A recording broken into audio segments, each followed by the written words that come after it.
Hi, everybody. On this episode of Crushing It With Your Tribe, we're going to talk about communication and communication styles and mindsets and allies between men and women as far as communication, not only in their personal and social lives, but also in the business world.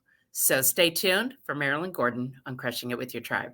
As a Texas realtor, Robin McCoy is in the unique position to meet and know so many different people in a wide range of industries. These people are her tribe, and she leverages them not only to help her business, but to help theirs as well. Welcome to Crushing It With Your Tribe, where we share real talk about building business and life relationships. Here is your host, Robin McCoy.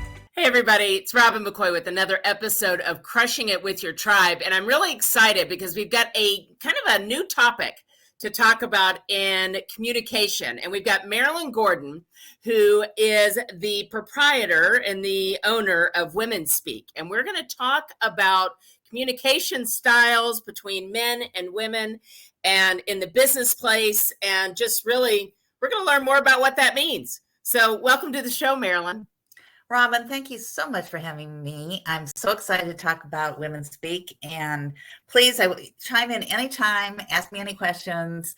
I'm going to ask you some questions too. So don't put me on the spot. and audience, think about some of these questions that we might think about some of these. So let me tell them a little bit more about who you are, just so that they have a little basis of what we're talking about here. Now, Marilyn is a president and founder of Mediatude LLC. It's a communications coaching company.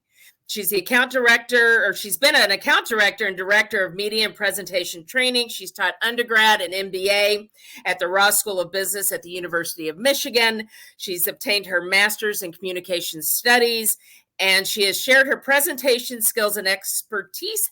I can't say that, skills and expertise teaching in the Business Executive Education Center at Michigan Ross. So she knows of what she speaks. No pun intended there. Okay.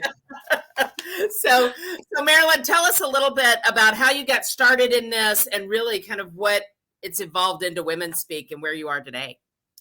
So as the Me Too movement entered our culture several years ago, I wanted to find a way to help women. I've always wanted to, and whatever I do, wanted to help my women colleagues, my women students. Not that I don't want to help my male colleagues and male students too, but especially in the workplace, communicating with their male colleagues and clients. So I updated a workshop that I had done with several professors when I was getting my master's at Michigan. And we came up with this name WomenSpeak, and we did it for the business school staff and the women staff and the women professors. And it was just a huge hit. And then, I went on and did other things and, had my master's and was teaching. And then when all the Me Too movement started, I thought about that WomenSpeak course, and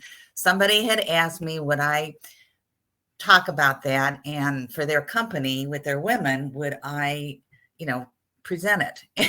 And I will say this, I don't know, I have never had a male attend one of my seminars or classes, and I open them to everybody. It's not like I say, women, this is just for you. I think part of it is I have to divide it and maybe come up with this is a sidebar, a male speak course, because I can't put them together from the same company, because then nobody will talk about anything. But I do want to say that, males are very important and as male allies, and I will get into that later. But anyway, I updated the workshop training. I retained the name WomenSpeak, and it's an excellent time now in our culture to help women understand that through successful communication and understanding the communication differences between the way men and women communicate and talk and listen,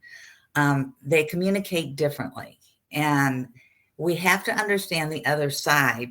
For each of them, it's critical to our career success. So that's kind of how I got back into it. And I remember having to do a thesis and everything for my master's. And I would always love video, even at that time. And so my two professors said, well, why don't you do a video on on what you're talking about, which took me longer than writing the thesis back in the day because you didn't have everything. But anyway, I've always been interested in women and helping them. So what the heck is WomenSpeak?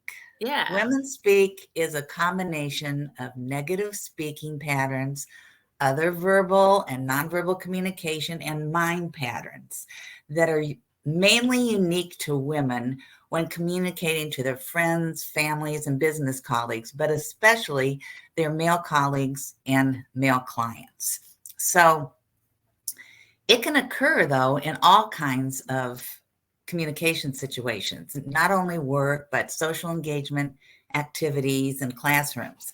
And it can also occur in writing. So the reason it's so important, Robin, is because WomenSpeak can affect your image, your business promotions, your business decisions, and yes, even your career path. That's how important it is. There are 4 very powerful influencing factors that I've attributed and researched on WomenSpeak. So here's when we get into the nitty gritty. The first one is social conditioning. What you learned as a little girl may not be what you need as a professional businesswoman. What I like to call the listening advantage, listening versus hearing. Women listen, men hear. Women's and men's communication styles, they are definitely different. And then there's the women's negative verbal, nonverbal, and mind patterns that can deem a woman less powerful and confident.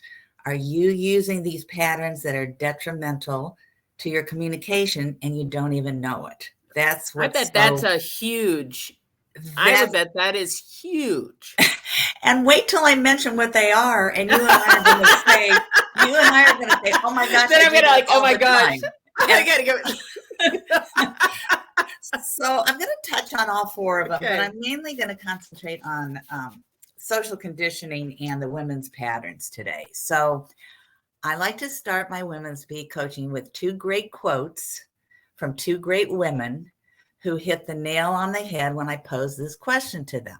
What do you think the biggest difference is in communication between women and men in the workplace? Here's the first quote, and I'm going to read it. Often, women are not as direct in workplace communication as men.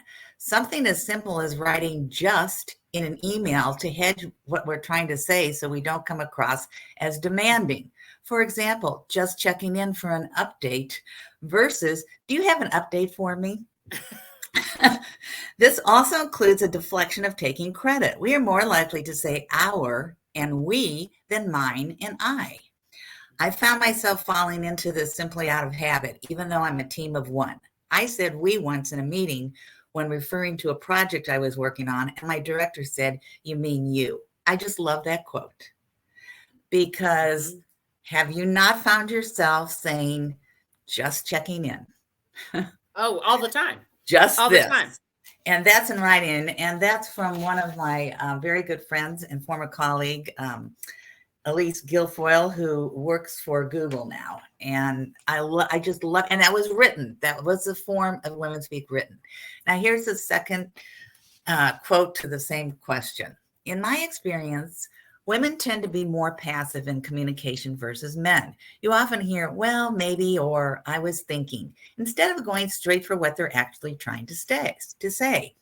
I'm definitely guilty of doing this and try to readjust this issue on a regular basis in my email communication. I don't know if this is because we as females are told that being aggressive or direct can come off harsh or cold, or if we are maybe a little more sensitive to the feelings of those on the opposing end of our communication. And that quote is from Melissa Foster, who's the film relation manager at the Henry Ford here in Metro Detroit. So we can see from just those 2 comments that communication responses occur like that, even in present day. And I don't know if the audience knows anything about Joanne Lippman's book that's called That's What She Said, what men need to know and women need to tell them about working together. It's a great book if you want to pick it up. I'll say it again later if you want me to, or I'll email it to you. Yeah, email it to me and I'll put it in the show notes for sure, because resources like this are invaluable. Here's what she says. The reality is that even today, being male is the norm. And this book is just a little over a year old. So it's not like it's years ago we're talking about this. Being female is the outlier. This isn't just the case at work. Male is the default mode around the world. At home and in school, at the mall and in doctor's offices, online and in real life. Even the words we speak are primarily male. In European and Asian languages, which I didn't know about any of this till I started reading her book and looking, the default form of any word is male. You need an alternate from added ESSE or ETTE, like S or et. For example, to transform it into the female equivalent, the male variant is taken more seriously. A movie star has more gravitas than a starlet. And who would want to be operated on by a surgeonette? It just is a great quote. But on the other hand, it's very telling. Disturbing. It is, because, when you say a surgeonette, it would never occur to me, but that sounds like the JV squad. That's right. Okay. So they're kind of a surgeon almost, but it's okay. Yeah. They'll do fine. And as a person that just had surgery on her arm, I don't want a surgeonette. I don't care if the doctor is male or female. I want a surgeon. Exactly. But not a surgeonette. I found it totally interesting that this is around the world that this has occurred still. Yeah. Yeah.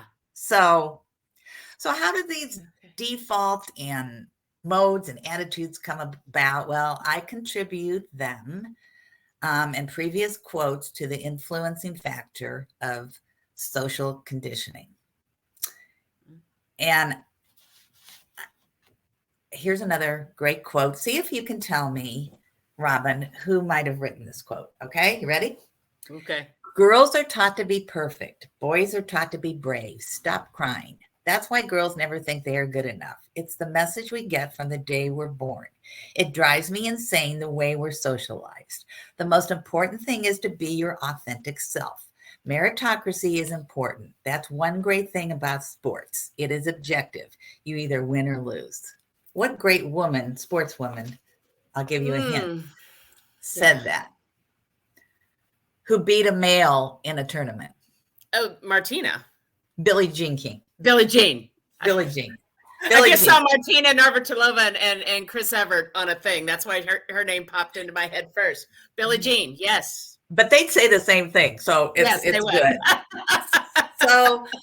So why does this happen? Well, one theory is that women today, are still conditioned socially from birth to act a certain way. And even though we've improved those ways somewhat, we have Title IX, we have these different things, it still is there.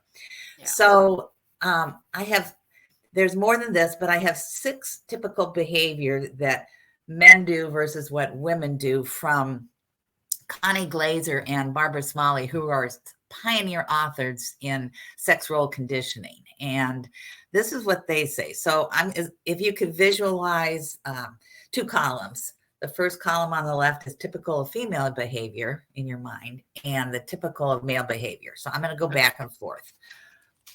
There's 12, but these are my 6 favorites. So don't have time to do everything. All right. Typical of female behavior. This is from the time they're little. Now we're going to the time they're in the workplace. Okay. So women prefers playing in small groups or pairs when intimacy is the key. Little boys prefer playing in large groups that are structured hierarchically already. Girls, thin-skinned, sensitive to criticism. Boys, thick-skinned, expect criticism and view it as helpful. Women, emotional under pressure. Men, cool under pressure. Now, this doesn't mean you have all these. This is just an example. Okay. Yeah.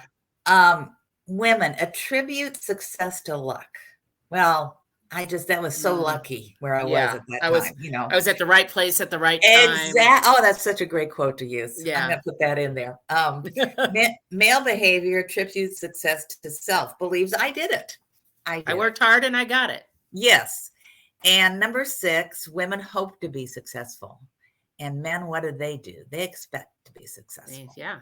So it's a great comparison of these two things. So the summary from the authors says that what happens when boys and girls grow up and become men and women in the workforce? Well, men still today fit in comfortably in their, I'm doing air quotes, team structure that they grew up with. And women still often don't know how to be a team player, even though, you know, as I said, we do have Title IX and we do have it. It's still not completely full circle yet. You know, not all women. I'm just saying this is kind of some of this research. Men have no qualms about giving orders. Women are more uncomfortable with that and want everyone to agree. Have you ever been in a meeting or whatever, or had leader or yourself and want everybody to agree? Just want everybody to agree, or you ask rather than tell.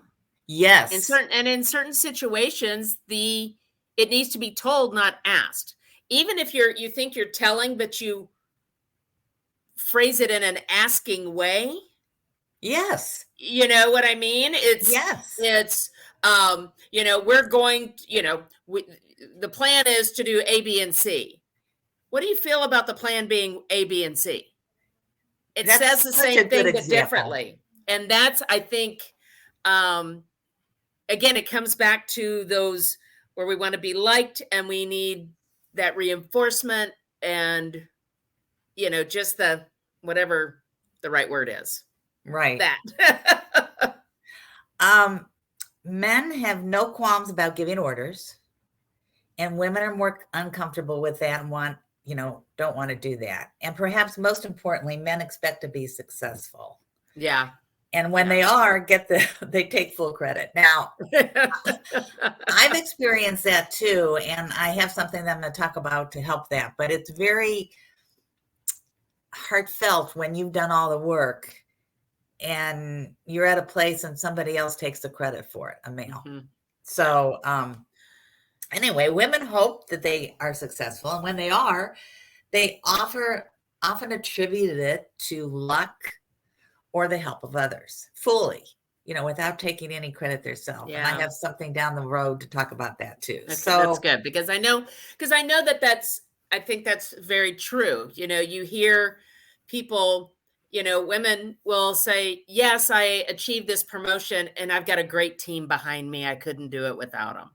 Instead of, yes, I got this great promotion. And, you know, for the last year, I've really worked really hard to get here. And you just mentioned something that I'm going to talk about later called the Oscar that helps women. And you actually gave a great example of it. And I call it the Oscar thank you. So, okay. That's a great example. And I'm going to go back to that again when I talk about it. Okay.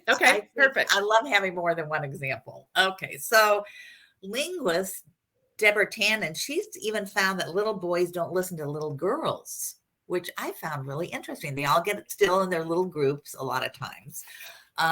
Even as youngsters, she said, boys pay less attention to females of their own age than other males.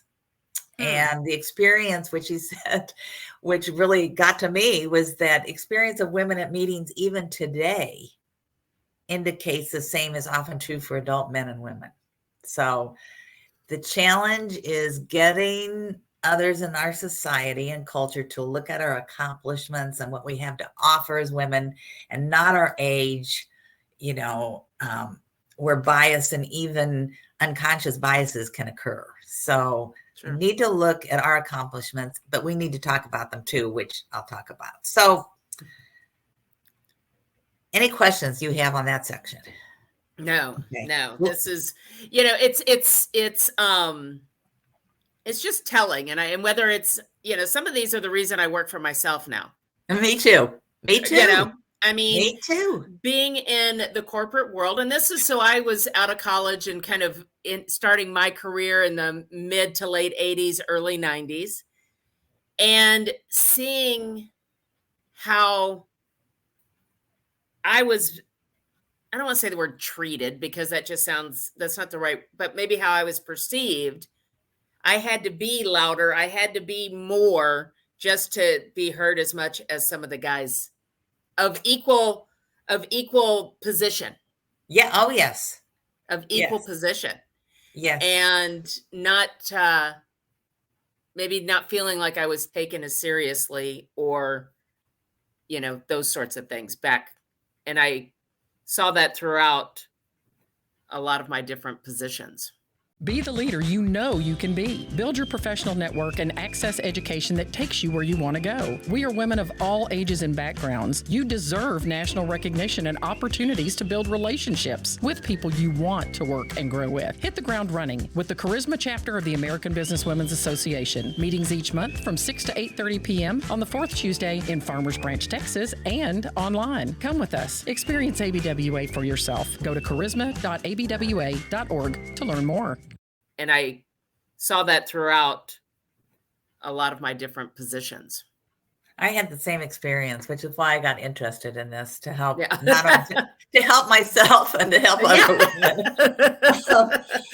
So let's talk a little bit about what I like to call the listening advantage. And I call it that because I feel that if women think about listening, we can become better communicators with our male colleagues and clients because we will understand how to listen. But mostly right now, we hear mostly what we want to hear, not what the other person is trying to communicate to us. And many conflicts can be resolved easily if we learn how to listen.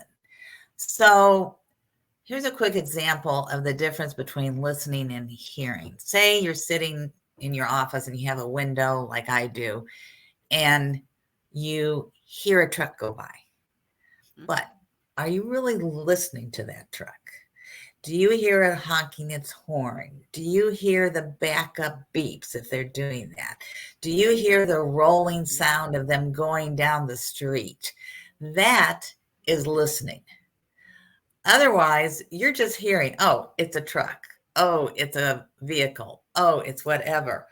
Oh, my clients need me to do this. I'm not really listening to what they want to do. I'm just hearing what I want to hear. I will hear the part that I want to do and not listening to what they want me to do.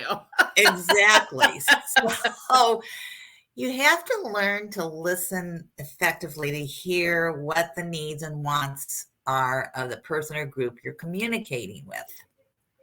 And people and colleagues and clients, we just don't do this. We do not develop critical and empathetic listening skills. And I do a whole section on that, but not that's what I do. That's what I teach a listening course. It's huge, the difference between the two of them. But in this particular example that I'm going to give to you, this is usually we as women know exactly what we do. So that's what's funny is you go, oh yeah, I do that. Yeah. Oh yeah.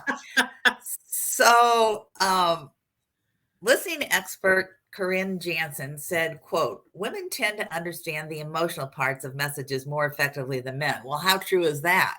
You know, I just read this whole new article about how leadership and men need to be, you know, they need to be, you know, more understanding, and well, good luck with all of that. I mean, I don't see a big improvement on that yet, you know. So well, and I had a conversation. I actually had a roofer at my house this morning, and and I've known him for years. He's part of my maintenance team, if you will. And he was talking about how he has this group of guys, dads, right? He's probably in his 40s. This group of dads that they get together once a week and drink coffee and talk about all the problems. And he goes, and their successes, but like women do, right? When we go have a girls' night out. Yeah. Well, he's doing that with coffee in the morning. And he said, somebody told him that he is an anomaly, that men don't do that. And they need to communicate with other men in that way, just like women do. Oh, I think that's a great idea. And they don't do it. Wouldn't you love to sit in on that meeting? Oh yeah, I would. You know, And they don't do it at that age. You know, a lot of retired Yeah. men sometimes My dad did it in his 80s. Yes, will be like that and go and have early breakfast, Yeah. and who knows what they talk about. But yes, that is really good to do. And I hope more men think about that and do things like that, because it's really important for, you know, both men and women. Yes, I agree. I agree. But anyway, research has always kind of indicated that women process messages on both sides of their brain more so than men. And men, this is all I'm going to get into this deep scientific, because I'm not an expert on that. Women or men tend to process more on the left side of their brain. And I have read this before. It always has been interesting to me. And emotional information is processed on the right side. So, you know, to some effect, it's not totally their fault. It's just kind of the way the brain is. But Yeah. as they always say about the brain, you can teach the brain different things. So Right. Men and women typically employ different listening styles. Men are more likely to be, and see if this is, I've experienced this a lot in meetings. Now, see, you're going to go to your next meeting and you're going to be like, they're going to say, Robin, why aren't you talking as much today? And you're going to be like, because I'm concentrating on this.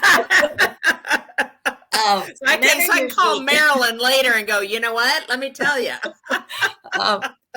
Men are likely to be more action-oriented listeners, which means they focus more on information pertinent to the task at hand. What is going on now? They have little patience for speakers who ramble off topic or include unnecessary details. And women do that anyway, even if they're just talking to friends. We're very, you know, we have to talk about it all and everything that happened. Women are likely to be people-oriented, not, you know, action-oriented. And I would say that's true. You know, we have to work on that. We connect, and oh so well, don't we, with emotional message and undertones of conversation, and are more concerned with the occurrence of the conversation, how it came about, what's wrong, what happened, than the pertinent information discussed. So it's kind of interesting between those two. And that's more or less not on the side, not when you're with your friend. That's when you're at work or you're discussing something. Men are more interested in the actual action, what is happening, than the emotional end of whatever it might be. But listening, and I see that just on houses, right? On real estate. Oh, right? yeah. What she is, you know, thinking, or the questions that she asks versus the questions he does. And they're very different. They're very different. Not that some don't, you know, do this, but as a whole, you know, the men are boom, boom, boom, boom. And the women are, well, what about this? And they want to know more about the people that lived in the house. And they, you know, and it's interesting how these things come together. It's feelings. Yeah. Versus, you know, workability. Is this how it's going to work for us? Right. Right. Well, I want to be comfortable though, when we're sitting here at the, you know, at the table, you know? Right. Right. And he's thinking, I just wanted to work and, you know, not fall apart and, you know, be what we need.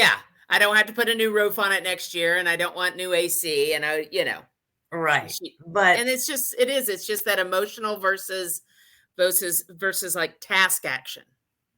And, you know, I want everybody to know, both are important. Emotions are important. I mean, I wouldn't want to lose that at all. You know, if somebody wants me to, you know, needs my help, I want to help them. Yes. But in the workplace, sometimes it's a little different. You can't quite be the same. You have to adapt to what is going on around you. Right. The environment, the culture within the place you are working, whether it is your job or you're in a contract situation or whatever that is, adapting to that culture, because we need to be able to do that. And understanding, I think, to your point, is understanding what the other side, you know, the other people. I've worked a lot in sports, and you really have to be, you know, thick-skinned at times. Yeah. And even though we don't like to be, you know, you have to be, but Yeah, you do. You do. it's It's kind just, of a 50-50. But listening, it helps you build relationships, and we all want that. Develop loyalty, and it creates respect, and it helps you connect. It really does. It helps you connect. You will have better insight into understanding your colleagues and customers' need if you totally listen. So it's extremely important for women to learn how to successfully communicate to increase men's attention. So, maybe you need to say something about sports, because all of a sudden that hearing that they do will become listening, because it is one of men's favorite things. Right. Is not all, but more. So, but if you'd like, I'll send you this too. You might have to remind me at the end. I have some great listening tips that I'm happy to send to you. Yeah. And then Yeah, if you want to, absolutely. if you want to do that. So most of us think communication is talking, and boy, do we talk. We interrupt, we judge, we analyze, we threaten, we divert. But successful communication is also listening. Yes. And this kind of brings us into our third component, which is women's and men's speaking styles. Now, if some of you have done the Briggs test, where Myers-Briggs, where you find out if you're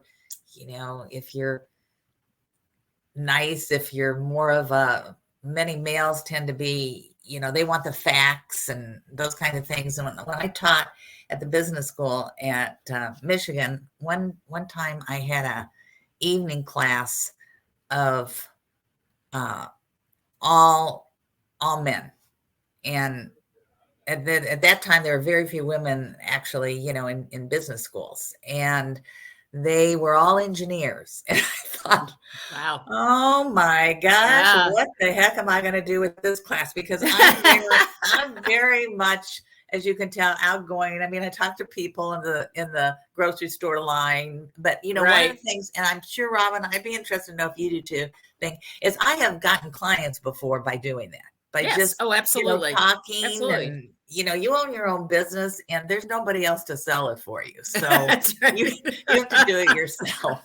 My husband likes to say, "Why do you have to talk to everybody? Why do you have to talk to everybody?" I said, "Because one, I'm interested in them, and two, I'm always on." So I'm always on. And those Myers-Briggs, you're always part of two things. Everybody's just not one thing in those. We have some of those things. But I remember thinking, and this is how it's important, I was not going to change who I was or how I teach. What I had to change was the content.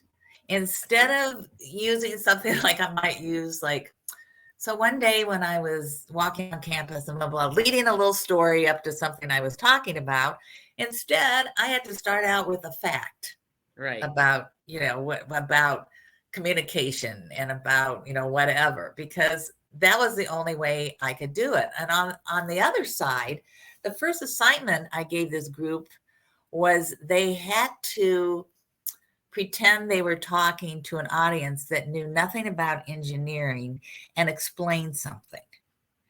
And it was an evening class. It was 6 to 10. And I still remember to this day, at about 9:30, we had the last presentation. And this young man got up and goes, "I'm going to give a presentation on refrigeration, how it becomes cold." And I thought, oh my gosh, I hope I can stay awake for this whole presentation, because I know nothing about that. Yeah. But this is what happened. He brought a visual aid. And with this, he brought a compressor actually out of a refrigerator, and he used white tape, red tape, blue tape. He explained what went where and how it got cold. And to this day, I still remember how refrigeration goes. You can look at your refrigerator and go, "I know why that works. I know why that works. I know why that works." And that's why it's so important not to change who you are, but how important communication is, because it's just, you have to think about, would they be listening to this long introduction story? No, they think, why, I'm mad I have to take, it's required, this class, but would they listen to, and I got to be here for 4 hours. Yeah. Would they like it though, if I started out with, here's the percentage of the difference between men and women and how they speak, or, something, then I'd get their attention because they're doing it. So I came across this interview though that that Deborah Tannen did, and it's so good. And tell me what you think of this about the way men speaking in styles versus women's. A married couple is driving a car when the wife asks, "Would you like some coffee?" The husband responds with, "No, thank you." The wife would have liked coffee herself. So she perceives his answer as an order she has to accept and continues the journey resenting him for not considering her needs. Later, when the husband notices his wife's annoyance, because eventually they're going to notice, he's irritated that she did not just say what she needed. For him, conversation is an exchange of information. For her, it's a path to negotiation and displaying the different communications, just like you see things. Well, you don't listen to me. Right. How am I going to not listen to you if we don't have a conversation? So perhaps if they had communicated differently, they would have saved this argument. But I just thought it was a great example. Well, and I think it comes down sometimes, the way we listen and the way we hear. And I think it, kind of crosses both, genders, Yes. but it's like subtlety, right? Subtlety is lost on me. So if you are being subtle, I'm not even it's going to go right past me. So I have to tell my clients, subtlety is lost on me. And therefore also I'm not very subtle. So if you hate a house, I need you to tell me, "Robin, I hate this house." Or if this is the one you want, you need to say, "Robin, I want this house." Because just like, "Oh, I like it. And I like where the kitchen is. And I like all these things. And the price is right. And the neighborhood's good," doesn't tell me that you want to buy the house.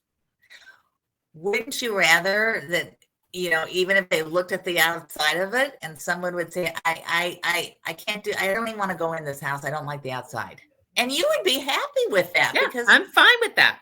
And that's what I tell them. I'm like, Yeah. I have no emotional interest in this house other than if it's one you want to live in. And if we roll up and there's something about that neighborhood or that house you don't like, or it just, the juju feels off, we don't have to go in, Right. But then there's also so many people that like, "Are you moving in?" "No, let me look upstairs," and they've got to see. And I think it goes with that same communication in the stories that we have to tell. Yes. Right. Yes. It's, I'm not going to buy this house, but let's look upstairs as long as we're here. Right. Now that's not me. I feel that's a waste of, if I walk in the house and I immediately don't like it, I don't want to look upstairs. And I'm sure you have both kinds of clients. You have it all. And, But just like when we were talking about this communication, Yes. it's learning how you are. And if you're new to a relationship, whether it's in the workplace or socially, being able to, I think, know what your style is and being able to tell people what that is. I'm not subtle, and subtlety is lost on me. Or I really like to feel everything and I need to look at it all. Okay, but let's understand each other. And that's really good, because then when somebody is talking with you, they know. And they can approach you and nobody is wasting any time, because they know you're like that. They're going to, now what I would say to the person looking for the house, I was going to say, well, you know how Robin is.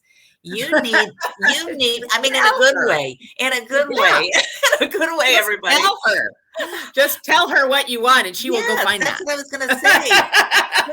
just tell her what you want. She'd much rather have you do that, because women might be saying, well, I don't want to hurt her feelings. I mean, we do say that. Well, it is. Yeah. We do. And we I don't want to care lose about that either. I mean, no. And I don't mean that you want to be harsh. No. And you want to be, take all the fun and emotion out of whatever the thing is that you're doing.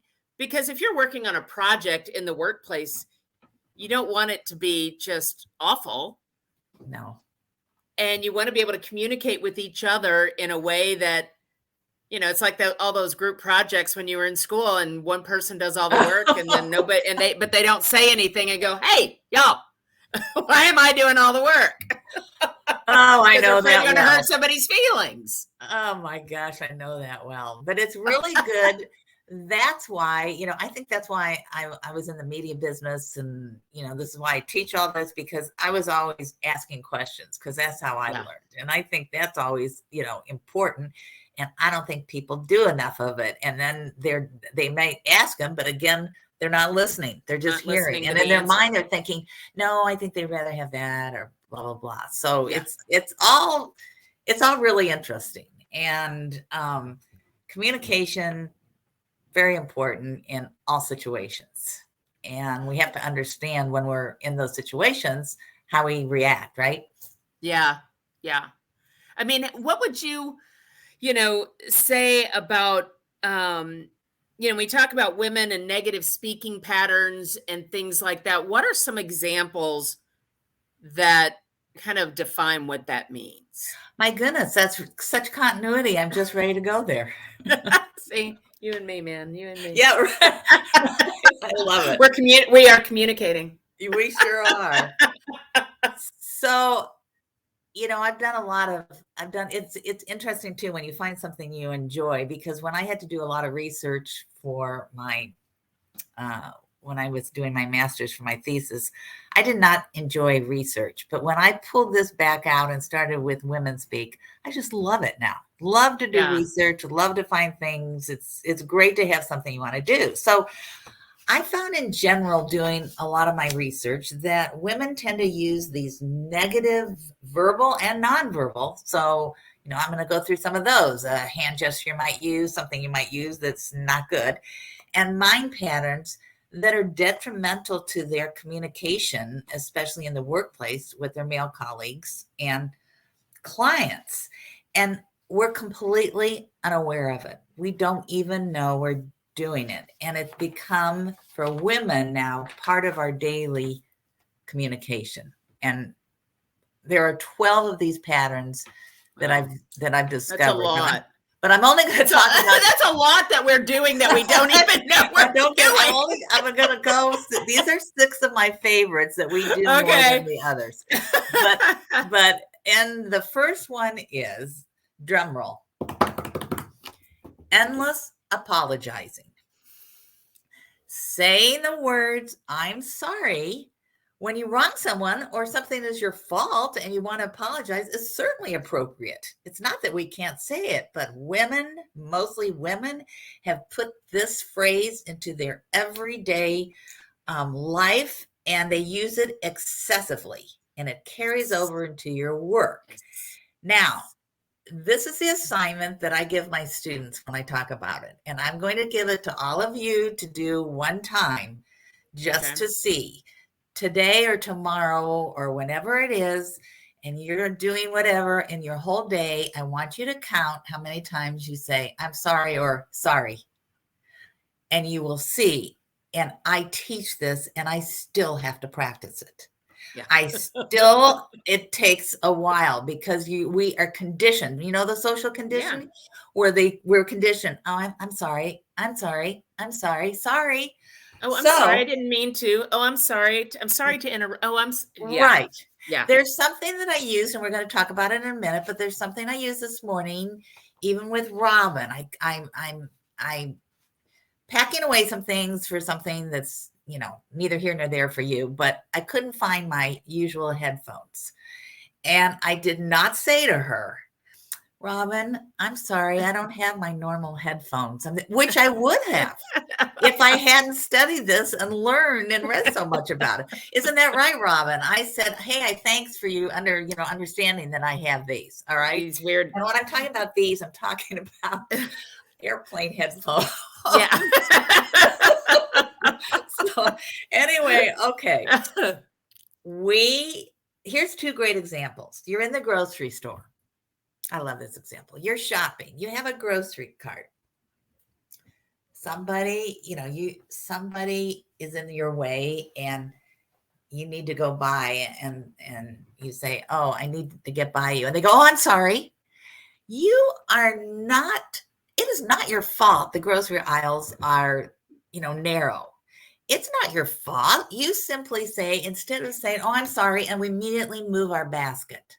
Now, are all of you women out there shaking your heads and saying yes?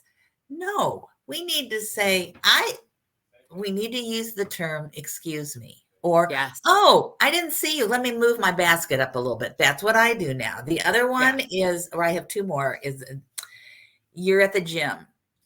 And, you know, this always happens, Murphy's Law. You're there and, you know, your door, that gym locker is flipped over, or any locker. And of course, there's nobody in the whole area, but the person next to you is coming to you and they're right there. and there's 800 lockers and you two are right here. But it can be anywhere. And you're flipping it and you're going, oh, I'm sorry. What are you sorry for? You have to start asking yourself, what are you sorry for? You did not do anything wrong. So it's there. Again, flip. Oh, excuse me. Pardon me. You're fine where you are. I always use something like that. Okay. Yep. And then when you're on the phone, this really bothers me, or somebody says something to you that is not, you did not expect. And you go, sorry.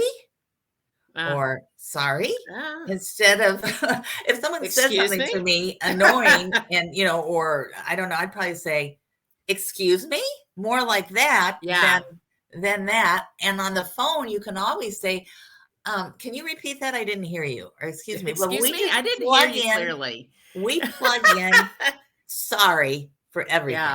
Yeah. So don't I do have a friend that she's gotten much, much better. Mm-hmm. But years ago, you know, when I met her, it was, I'm sorry. And I said, what are you sorry for? Stop it. And she's much better now. There's it's just it's not good for women to do it. And you rarely hear men say it. If you notice it when you're walking, you know, once in a while, but they mainly say, excuse me, you know, or pardon me. So, you know, don't apologize for your thoughts or feelings or beliefs or anything like that. And don't apologize if somebody bumps into you. That's not your fault. So there's this great article I read in this woman and I have to read this little, you know, 7-sentence story, what she did, because it's humorous, but it gets to the point. So she's from popsugar.com and it's called Smart Living. So it's kind of a kitschy kind of website. And I caught it one day when they were talking about saying, I'm sorry. And I go, I wonder what they have to say. So they said, she said, quote, my constant apologizing was taking a toll on how I was communicating with others. It made me seem unassertive, less confident, and fundamentally disingenuous. The first time I realized my sorries were problematic was in my sophomore year at college. I remember walking into my advisor's office and immediately apologizing for disrupting the silence in the room. This was walking in, not even saying anything. The truth was, I actually wasn't sorry for anything. I had scheduled an appointment and made it a point to be right on time. I knew I had nothing to apologize for, but the words slipped out of my mouth anyway. Practice for the sake of politeness and eventually repeated out of habit. My advisor kindly told me I didn't have to apologize for my mere presence. Right, I applied. Wow. Sorry. And she ended it with, isn't that just so great? So instead, she said, one should start saying thank you instead of I'm sorry. And thank you signals gratitude. It's less deprecating than sorry or I'm sorry. It focuses on your listeners rather than the speaker. It achieves confidence by not seeming to be unsure of yourself or actions, which is really what it does to women. It's just, again, that, I'm sorry. Yeah. So another author said, this is what he says when things happen. Instead of saying, I'm sorry I'm always late. Thank you for waiting for me. I'm sorry for being so sensitive. Thank you for being accepting of me. I'm sorry I always mess up. Thank you for being patient when I make a mistake. Because that's what it is. It's a mistake. I'm sorry that you have to help me so much. Thank you for doing me a favor. And then one probably for me, because of course I'm in marketing. I'm sorry for talking so much. Thank you for what? Listening to me. And I just think it's a great story about I'm sorry. But the I'm sorry's is a huge negative mind pattern. I think, I bet that's probably far and away the biggest one. Are you looking to buy or sell a home in the bustling DFW area? Look no further, because I am Robin McCoy, your trusted real estate agent with Keller Williams Realty. For over 15 years, I've been helping buyers and sellers navigate the real estate market here in DFW. So whether you're looking for your dream home or aiming to sell your property for the best price, relax. I got this. As a seasoned professional, I'll guide you through the entire process, ensuring a smooth and stress-free experience. I understand that buying or selling a home can be a significant decision. That's why I pride myself on providing exceptional customer service. I'll be with you every step of the way, answering your questions and addressing your concerns. So why take a chance with just any real estate agent? Choose me, Robin McCoy, the professional who has proven my excellence in helping both buyers and sellers in the DFW area for over 15 years. Call me today at 214-226-3770 or visit my website at robinmccoyrealty.com. Let's make your DFW real estate dreams come true. Relax. I got this. But the I'm sorry's is a huge negative mind pattern. I think, I bet that's probably far and away the biggest one. It's the biggest one, which is why it's number one on my list. So we have 6 to go over. Upspeak. You did a thing on Upspeak that was a good thing since we've been talking, but that you just didn't know what the term was called, but you knew how to say it. So Upspeak is putting a question at the end of a statement, which can make you feel in a meeting, if you're the woman doing it or whatever, like you don't understand what you're talking about. For instance, your manager comes walking in and goes, okay, Robin, what's that budget? What did you finally, decide you needed for that? And you say, the budget is estimated at $10,000, and your voice goes up. And what does that do? It ends with a question, causing you to be questioned, and then you think you're unsure of yourself and your information. Instead, oh yeah, the budget is $10,000, and it's huge. And people use that Upspeak a lot. And it's important to think about that, because you don't need to do that. You're sure of yourself. You know what it is. You know what it says. Yeah, because when you say it's 10,000, well, is it or isn't it? Is it or isn't it? And that's probably what your manager would say. Is it or isn't it? And then you've irritated him or her or whoever. And then there's these negative qualifiers, and we all do these. So I don't want you to think we don't. And if Robin wants me to send all of these, 12 to you, I can send her again. Yeah, definitely do that, because we put everything in the show notes. We link to everything. So I think it's really important. Absolutely. How about this one? Negative qualifiers, word or word groups that limit or diminish the meaning of another word, or phrases such as, well, may, might, could, probably, possibly, doubtful that's going to work. Not 100% sure, making you sound unsure and weak. And then there's disclaimers. And how many times have we done this? Phrases stating an excuse or a negative explanation or need confirmation of understanding. You're not going to like this, but that's a huge one at work. You go in, well, what happens, Robin, to the person you're saying that to when you say, you're not going to like this, but. Well, the shields go up and they're like, all right, what? Yeah. Now what? Now what? Yeah. So sometimes people, now here's one that I always like to say what I think about. This is probably a stupid question. Women will say that a lot. And I do a lot of teaching and coaching. And here's my thought. No question is stupid or dumb if you don't understand it. I don't care who it is or who you are, or if the other people think, how could they not know what that is? Or what? If you don't understand something, you ask a question. Ask a question. And, and that is one that I hear a lot, especially because people don't know how, in my world, right? They don't know how to buy a house. They don't know how to sell a house. And they say, well, this may be a stupid question. And I'm like, why is it stupid that you don't know this? You've never done this before. Right. Or it's been 10 years since you did it the last time. Or, anything like that is like, there's no stupid question. That's what I'm here for. That's Because exactly right. you need to understand what you're doing.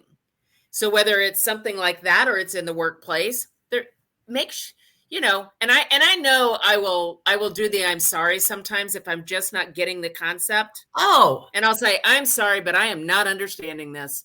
I need you to go do it again. and I don't want everybody to run out today and go, that Marilyn Gordon said never to say I'm sorry. No, I didn't. Yeah. She said, but don't apologize for what is not your fault.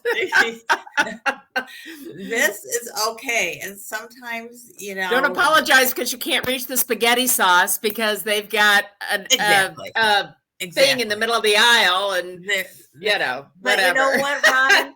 I bet from what you just told me now, the next time that happens, you're going to say, instead of you're going to say that, you're going to say, you know what? Excuse me, but I just don't understand what you're saying. And I want to know if you do that. You'll have to email me. I know. And all of a sudden it's going to go, Marilyn's going to be in my head back here. Then there's disclaimers, and those are phrases stating an excuse or need confirmation of understanding. Or I'm sorry, belittling yourself. We did disclaimers. You're asked how you thought your presentation did today. People are going to ask me, my friends and family today. Sure. They're going to say, and I'm going to say, gosh, it was great. I think it was really well received. But we women usually say something like, I don't know, I did my best, but I don't know if it was good enough. I think it went okay. Yeah, I think it went okay. We don't walk out and go, I flippin' nailed it. I was amazing. That's what I love. And I end with two upbeat things that all of you can think about. A song that I love to put on that makes me just like, yeah, okay, I'm getting this, and a quote. So don't let me forget those two things. Absolutely. Then there's male genderizing. Now, actually, do you know what male genderizing is? Because I didn't know, Robin. And actually, I was doing this as a seminar, and somebody in my audience said, what do you think about male genderizing? You're like, and I define that for me, and I'll tell you what I think about it. I said, she goes, in terms of women. And I said, she goes, I'm doing research on it. And I said, I don't know what it is. Be honest. What is it? Yeah. And I've since put it in here because I never even thought that's what it was. She was studying it. It occurs when you address a group that's either all women or has some women in it, and you say, you guys. Oh, I'm guilty of that. Gender, I am too. But now I say, everyone, hi, everybody. Hi, ladies and gentlemen. When you live in Texas, you can say y'all. Hi, y'all. You absolutely can. Hi, y'all. You absolutely can. So those are 6 out of the 12. And so it's just interesting how we use that and how that doesn't help us. It puts us down. And in front, we don't want that. We're strong women. And our brain, and like you said, so much of this goes back to when we were children. Oh, and totally. probably, all of it. And, it's my hope that our young girls that are born today are, we're growing out of that somewhat versus those of us that were born in the 60s. And yet, even when I was in my 40s, I was told I was too loud. I was too tall. Why do you wear those tall shoes? You're tall enough. Things like that. And I'm like, you know what? That's who I am. I am a tall person with a voice that projects. And there's nothing wrong with that. If you don't know me by now, there's just some things that don't change. And I but they're in my 20s, I would try and talk a little softer. Because that brings up an example of a young lady in her 20s who was working for a friend of mine who owns her own jewelry store. And I had done some WomenSpeak training for my friend when she was building her business and things like that. And she called me one day and said, can you do a one-on-one, kind of a short WomenSpeak with someone in their first job, and Mhm. she's having some trouble with the male colleagues. I go, what kind of trouble? And she said, well, then she corrected herself. She's really not having trouble. They're troubling her. And I Okay. said, okay, that's different. I said, like what? And she felt like when a customer came in and she was there and they would ask her a question, she would start answering, and lo and behold, the male salesperson would come in and go, let me help you with this. And it was, finally she just was getting mad about it, which was Yeah. good.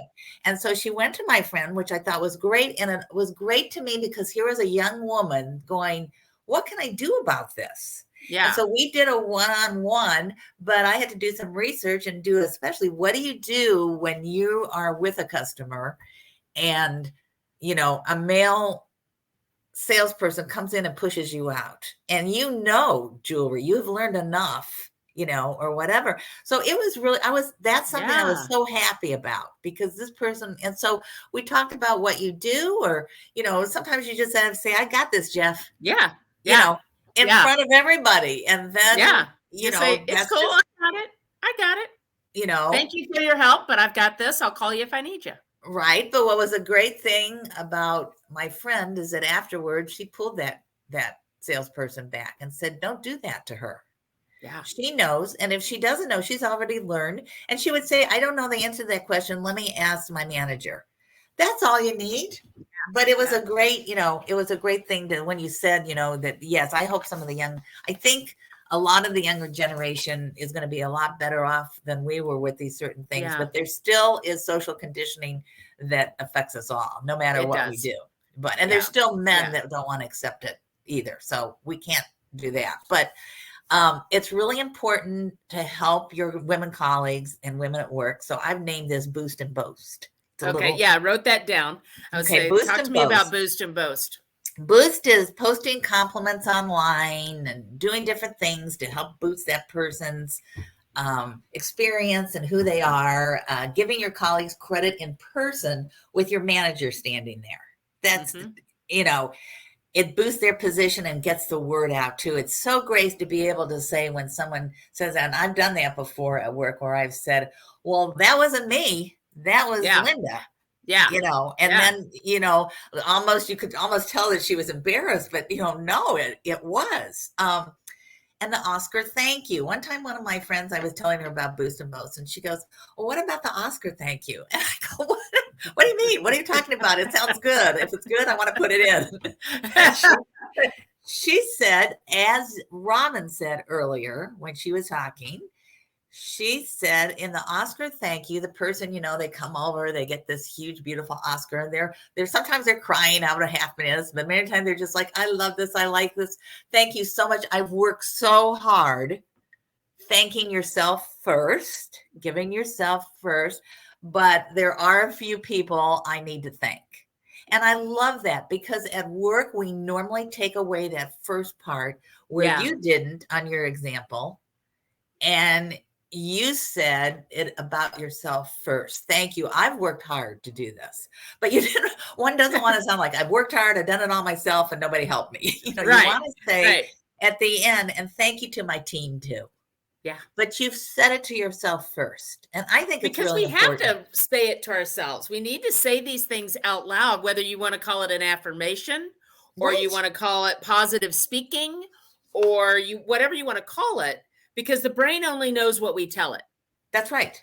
And if we tell the brain we suck, the brain's going to believe we suck. If we tell the brain we're great, the brain's going to believe we're great. Negative mind patterns. Yeah. Negative mind patterns. Yes. Sports teams use the Oscar thank you a lot, but in a different way, because they always say no I in team. Yeah. So that's kind of a different way. So that's boosting. Now, boasting is recommendations for women about promotions and accomplishments that they've created and completed successfully. So sometimes when my friends, former colleagues or friends of mine will call me, one day one of my friends called me and she works for a marketing company and she'd been trying to get her CEO on Good Morning America for like 3 years. And if you've ever worked in media, it's just really hard to do. But she continued on. She didn't give up. She kept doing it. And she finally did it. And she emailed me. And I was so happy for it because I knew what it's like having worked in the media. So, I put this on all my social media everywhere. This is a great accomplishment today. That's helping to boast. Another woman putting something else on about another woman. And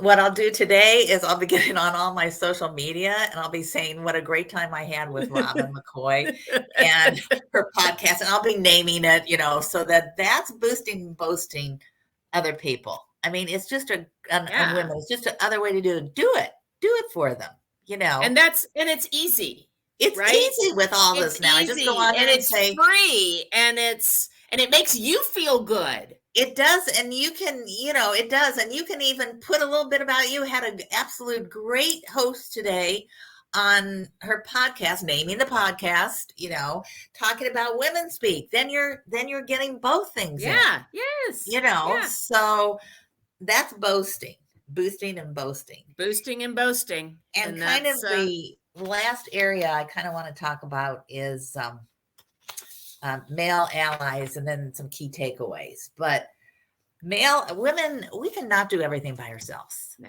We just can't. I mean, and we shouldn't think that we can. We get frustrated and everything. So in order for us to move forward today in these companies and in the workplace, we have to find a way for men to be a positive part of acknowledging this WomenSpeak we have and collaborating with each other to eliminate those negatives, which cause women so much angst. And I think, Robin, you talked about it a little at some point earlier in the conversation, how these men were getting together and, hey, that's do it in your own group if you want to. Talk about, how are we going to get our women at work to, move up, feel more comfortable, and not get this, all the time, this negativity towards them. That's imposter syndrome, which is not a huge part, but it's a small part of WomenSpeak too, as well. Yeah. So in the latest research that I've read that I caught my eye because this woman, Dr. Meg Warren, she titled this article, Why Women Need Male Allies in the Workplace and Why Fighting Everyday Sexism Enriches Men Too. So that caught my eye. I'm like, this has got to be good. So she said what latest that some people are doing now is they've discovered that the absence of male support has really had women shouldering the whole burden of badly routine workplace sexism, such as misogynist humor and microaggression on their own, that there's nobody else to help them, and other women can't help because they're getting the same thing. Right. So and it leads to, even more isolation, stress, and exhaustion. So her group pursued this idea of male allies. And they said those men who would take public stances, not only at work, on issues facing women and standing up when he sees discrimination. It's just a great way to think about it. Mm-hmm. And a surprising conclusion from this was that the more men shared and did all this, the more it elicited growth for men. And they actually came to enjoy it and want to do more. And I looked up, and this is kind of sad. I couldn't find a lot on Google. I looked up male allies, and I'm like, I guess we have a lot of work to do. But look, I told you that I haven't even had a male, come to anything. Yeah. Why couldn't they email me and say, I really wanted to attend that, but I felt kind of strange, which I would say, of course, you can't come to your own company's thing. Nobody will talk. But, maybe come to this one. But I will say this, because I want to plug this. One person that came up and he had a super duper quote was John Legend. And he's very much out there for women and for women at work and women singers. And it was just great to see. So I try and ask, when I do mixed different classes and things I'm doing with mixed audiences, I always try and say, could some of you men out there, write me or email me what you would do to help women at work. Mm. And I'm trying to do more of that because, it starts really slow. Nobody wants to, I don't know. They just don't want to do anything. And even the younger Well, and I ones, think sometimes it's they don't know they don't know what to maybe- do. They don't recognize it first. No, for sure. And if they do, then they don't really know it's almost as an example, you're in a meeting and getting interrupted is one of the most frustrating things in the world for me. When I'm trying to make a point and somebody interrupts before I've made that point. And so I think women are probably interrupted more than men in a general, and even interrupted by other women, but when somebody can say, wait a minute, let's let her finish her thought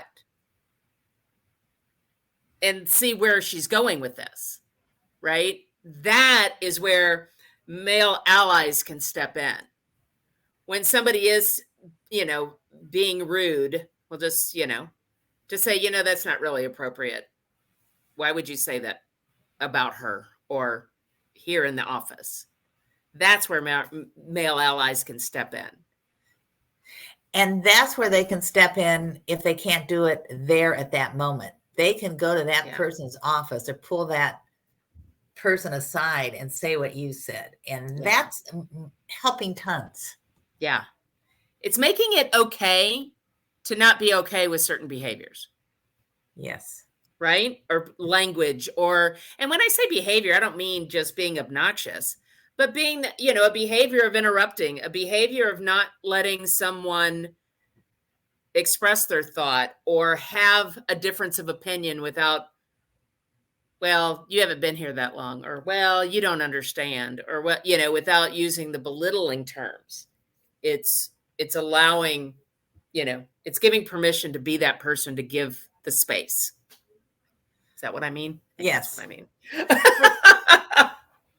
Like in brainstorms too, I usually put up a big cardboard thing or paper flip easel or something and say, nothing is stupid on this. Yeah. Don't be laughing at anything. This is brainstorming. We don't know what somebody else thinks is, maybe somebody else doesn't, but that is so true what you say. And I heard another example of that not too long ago where a woman was trying to give a presentation and the male person interrupted, but what he did later in front of everybody was say, I didn't realize that I was interrupting her thoughts. And, I apologize for that. I know better than that. And I thought that was really big. Yeah. To acknowledge it, well, see it, acknowledge it, and apologize for it. So any other questions you want to ask me before I get to the takeaways? Yeah, like I said, we could probably, we've been talking for a long time. This is, there's so much that you could.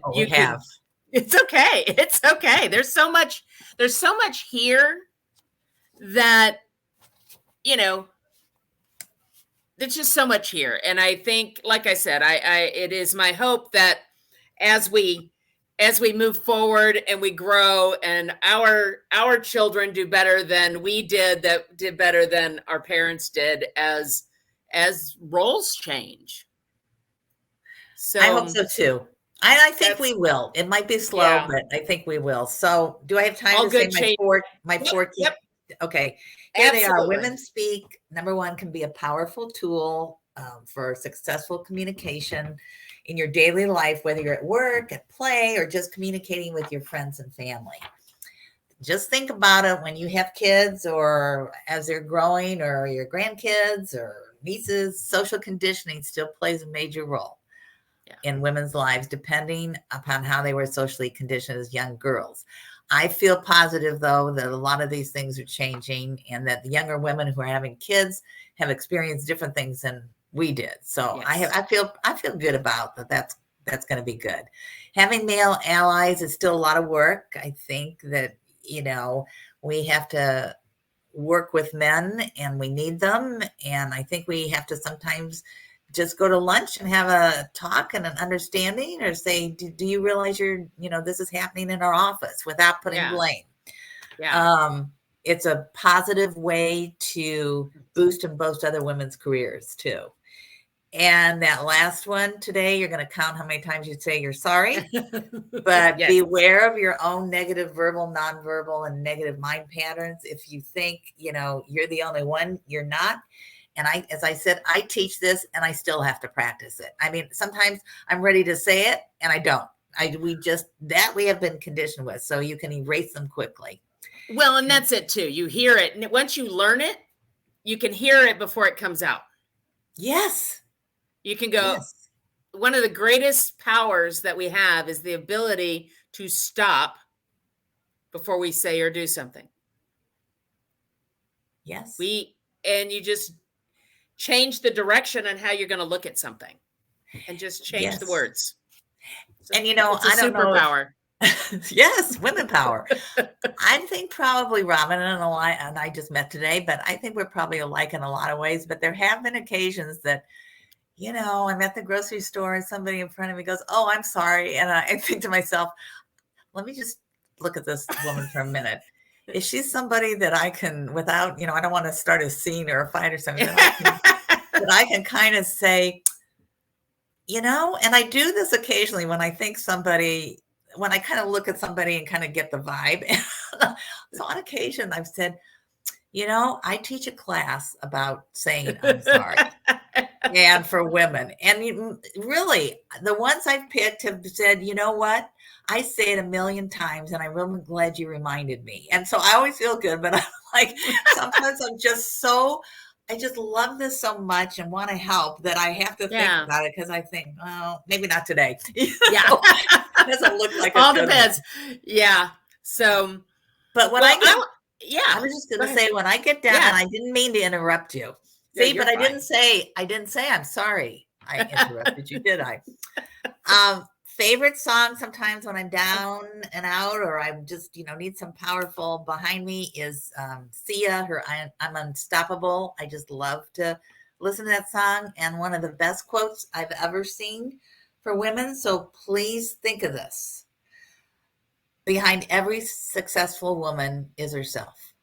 Oh, I love that. I love that. That's I have it up in my office. I just think that every time you think maybe, I don't know, I can't, just look at that quote. So, Robin, I've loved every minute. I could talk another 2 hours. I know we could just sit here and talk about this for a long time, but I do have, I have to, on to the next thing, right? No, yes. I really appreciate, for those that don't know, we started talking about doing this show months ago, and getting the schedules together was a bit of a challenge. And, but that's okay, because you do get to where you need to be eventually. And I so appreciate this. I hope, like I said, send me all the things that we talked about the listening and the disclaimers and this and that, because I do want to make sure I share that with our audience. I'm sure there is at least one or two things that is going to, land on the wrinkle of somebody's brain that's listening and go, "Oh, I do that." And yes. And, for your audience, I do a lot of one-on-ones, on Zoom and whatever. So, or if you have any questions, I'll send you my, where to find me. And yeah, absolutely. I'm a scholar at heart, so I'm always happy to answer somebody's question. Or if you have something that, like I said, I do this all the time and I didn't hear you talk about this. Well, tell me what it is. Talk about it. I'd love to add it to I want to add it if I don't know about it.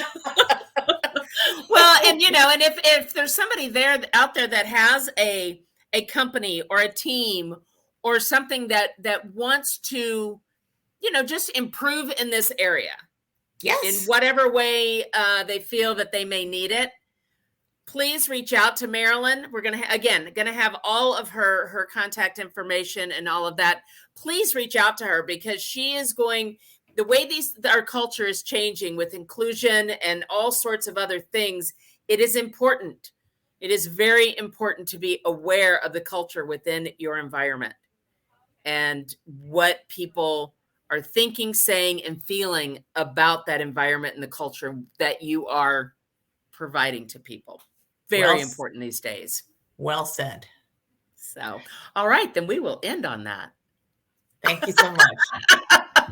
Thank you so much, Marilyn. And thank you, everybody, for tuning in to another episode of Crushing It With Your Tribe. Make sure you hit that subscribe button, and we will see you next time. Thanks for joining us for Crushing It With Your Tribe with Texas Realtor Robin McCoy. Check out all the show notes for contact information on Robin and her guests and to access your free resources and information discussed on this episode. Also, don't forget to hit that subscribe button so you never miss a conversation. Thanks again, and we will see you next time on Crushing It With Your Tribe with Robin McCoy.